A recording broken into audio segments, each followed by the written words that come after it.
Ben birinin derdinden vay ettim. Ömrümü o vefasıza pay ettim.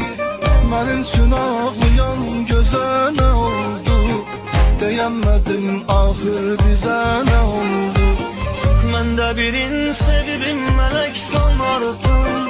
Gece gündüz çarağından yanardım. Onu görende el ayağım eserdi. Nese deyende nefesimi keserdi. Sen de yandın mı? Hiç havalandın mı? Sen de yandın mı? Hiç havalandın mı? O ne dedi uşak kimi? Sen de inandın mı? Ne söyledi